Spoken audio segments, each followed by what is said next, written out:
Jadi kita bercakap soal cabaran. Cabaran yang akan dilalui oleh Datuk Seri Ismail Sabri. Cabaran pertamanya ialah untuk menubuhkan kerajaan.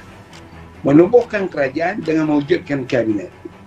Bagaimanakah kabinet yang bakal dibuat oleh Datuk Seri Ismail Sabri yang bergantung kepada sokongan dari musuh partinya, iaitu bernama UMNO. UMNO secara jelas telah memusuhi Parti Bersatu Parti Bumiputra Bersatu Malaysia. Ya, Parti Bumiputra Bersatu Malaysia. Ataupun dipanggil Parti Bersatu.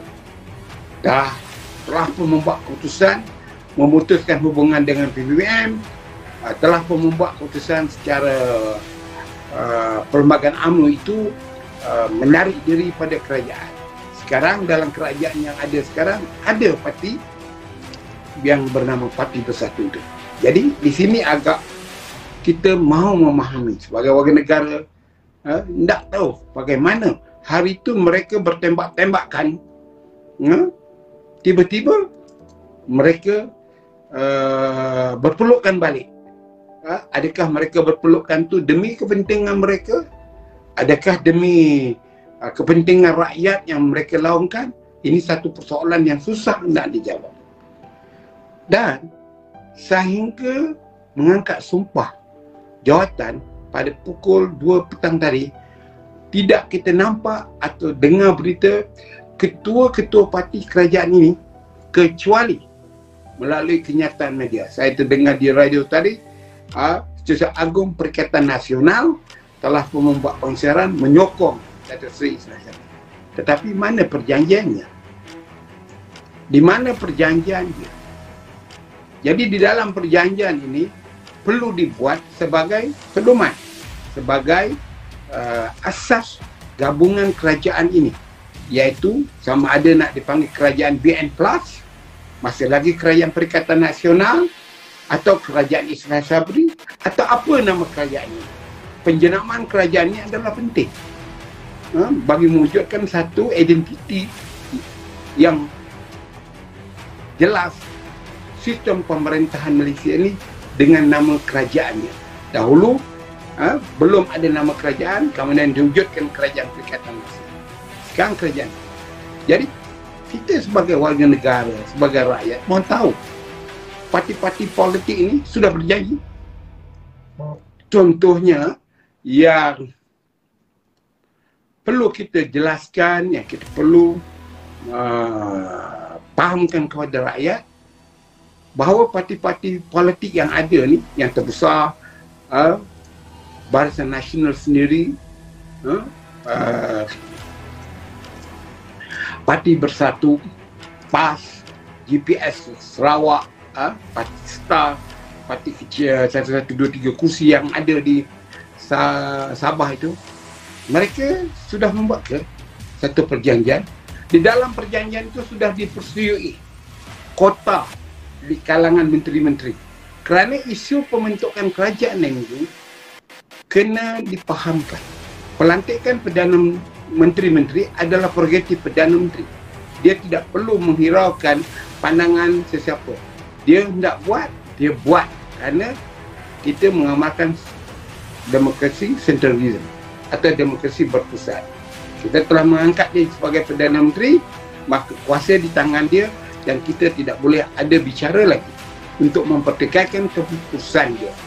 Jadi, di sinilah dilema yang akan berlaku kepada Datuk Seri Ismail Sabri selaku Perdana Menteri, iaitu bagaimana dia nak melakukan. Selaku naib Presiden UMNO, adakah dia perlu berunding dengan Presiden UMNO? Dan Presiden UMNO adakah perlu membawa mesyuarat Majlis Kerja Tertinggi dan menamakan siapa yang nak menteri? Kalau UMNO fikir dia Perdana Menteri, dia nak 7 menteri, dia nak 12 menteri, itu bagaimana? Apa pandangan yang lain? Kemudian PAS juga membuat kehendak untuk 6 menteri, 8 menteri. Begitu juga PBN dan juga lain-lain parti yang menjadikan dalam 4 majoriti kerajaan ini. mereka juga akan menuntut. Jadi itulah saya katakan pada awal sebelum pewujudan kerajaan baru ini, adakah parti-parti politik itu sudah buat perjanjian? Jadi yang sepatutnya dilakukan oleh Datuk Seri Ismail Sabri supaya parti-parti politik ini membuat kata putus. Okey? Siapa yang, berapa orang yang kamu punya menteri enggak? Ataupun Datuk Ismail Sabri beritahu bahawa kabinet saya ini agak kecil.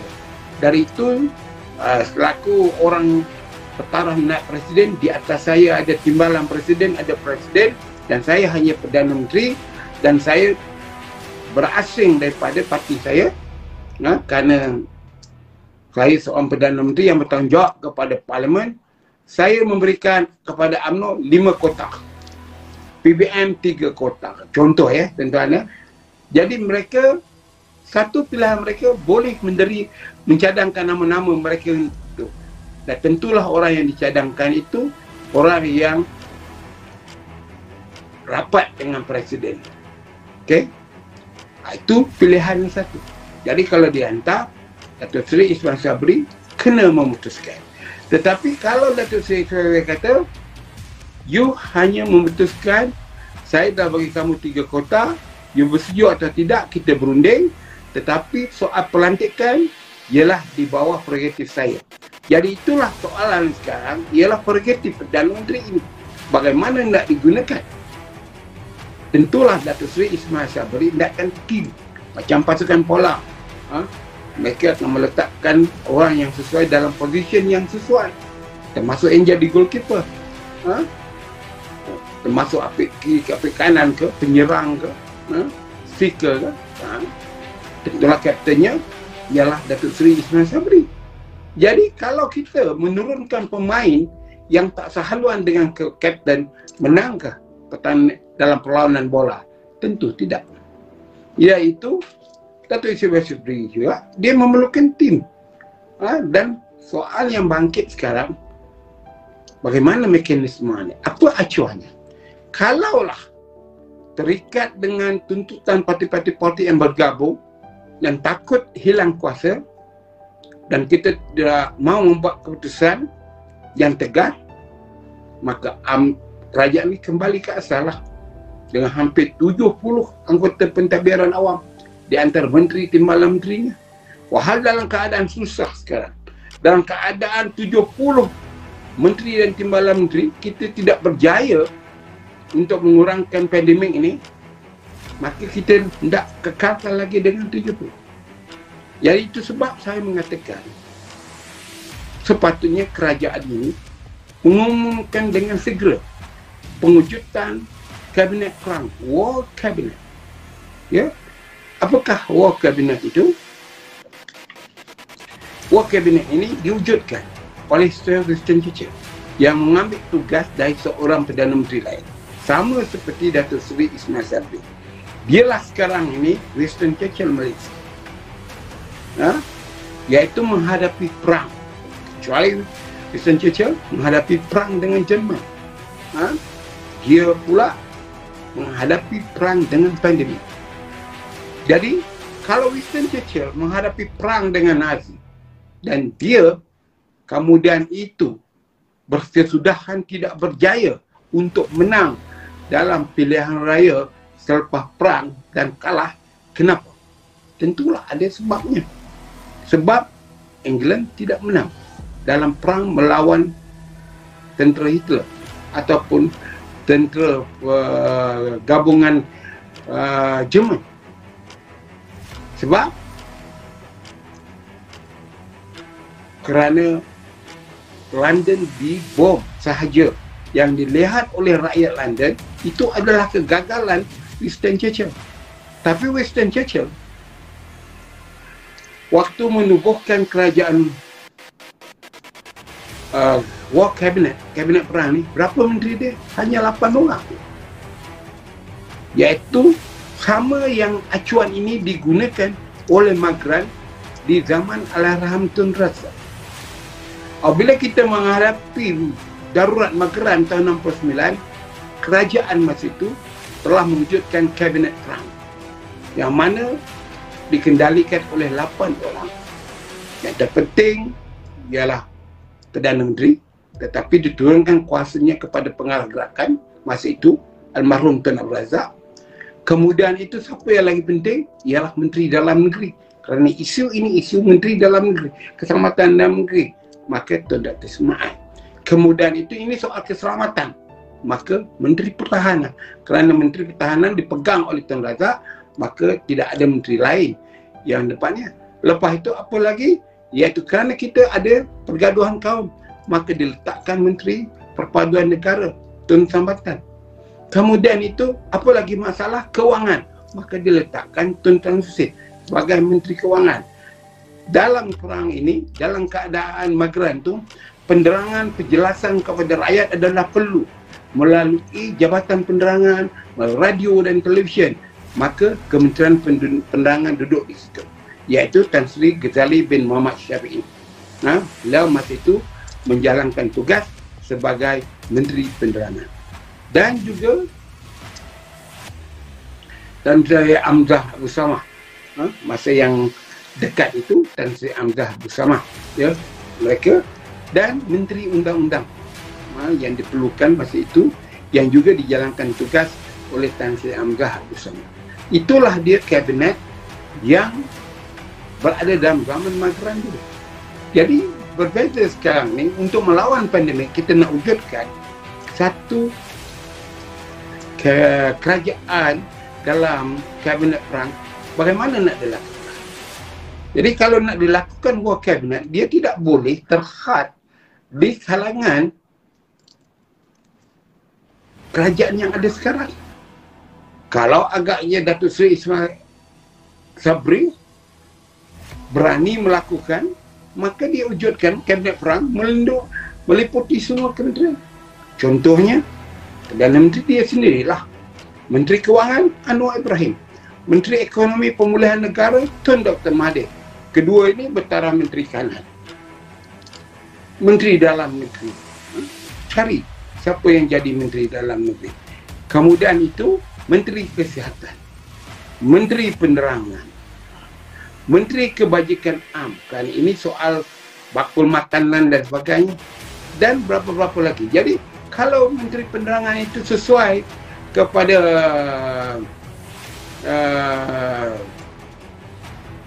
PAS, bagi pada PAS. Kalau Menteri Penerangan itu sesuai pada Parti Bersatu, bagi pada Parti Bersatu. Begitu juga Menteri Keselamatan Dalam Negeri, dia sesuai kepada Parti Bersatu, bagi. Jadi maknanya ketua-ketua parti, termasuklah yang saya katakan bahawa kalau DAP, bagi dia Menteri Undang-Undang, dan untuk berada dalam kabinet perang ini. Di mana pula amanah, bagilah dia Menteri Pertahanan. Apa lagi masalahnya lagi? GPS, bagilah satu portfolio yang perlu berada di dalam kabinet perang. UMNO, kerana dia Perdana Menteri, bagilah dia kelebihan kota, iaitu 2 orang menteri dari UMNO. Selain daripada Perdana Menteri, dia ada 3. Jadi inilah dia yang kita perlu fikir, kaji balik semula. Jadi apa yang masalah dia? Soal kewangan, bagi kepada Anwar Ibrahim daripada PKR. Masalah yang disebut berulang kali oleh Tun Dr. Mahathir, Pelan Majlis Pemulihan Negara, bagi dia jadi Menteri Ekonomi Pemulihan Negara, termasuk dia menjaga MITI. Jadi dengan 7-8 orang, 9 orang paling tinggi ini, tentu akan kecil kabinet ini, barulah boleh dibuat kerja. Macam saya katakan dengan kawan saya tadi, tanya dengan saya, Menteri Kesihatan siapa? Bagilah Syafiq Abdal dari Wawasan. Tak mestinya Menteri Kesihatan seorang doktor. Dulu zaman Tengku pun tak pernah pun doktor menjadi Menteri Kesihatan. Bahman Samsudin seorang MCS, tapi dia menjadi Menteri Kesihatan, dan seorang Menteri Kesihatan yang berjaya. Kenapakah infrastruktur kesihatan ini sekarang ini maju? Kerana Bahman Samsudin. Dia yang meletakkan semua kampung. Kerana kita masa itu menghadapi masalah kematian bayi, maka dia buat semua kampung ni klinik bidan. Sekarang dah klinik bidan sudah tak ada lagi.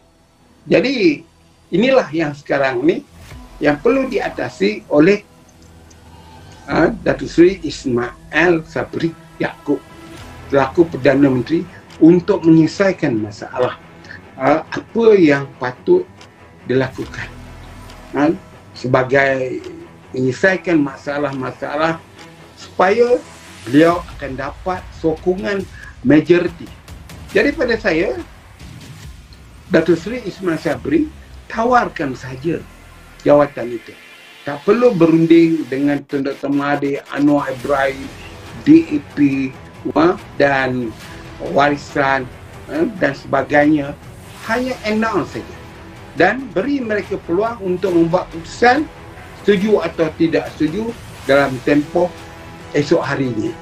Jadi kalau mereka tolak, maka Datuk Ismail Sabri sudah berkata bahawa saya menawarkan untuk bersama-sama untuk mengurangkan politik, untuk menyentuhi politik baru ini dalam bentuk yang demikian, iaitu bukan tidak ada pembangkang lagi di dalam parlimen, tetapi semua parti politik melibatkan diri untuk menurunkan indeks pandemik ini dalam masa 1 tahun akan dapat dikurangkan dengan berbagai idea dan juga meningkatkan dan memulihkan ekonomi negara ini.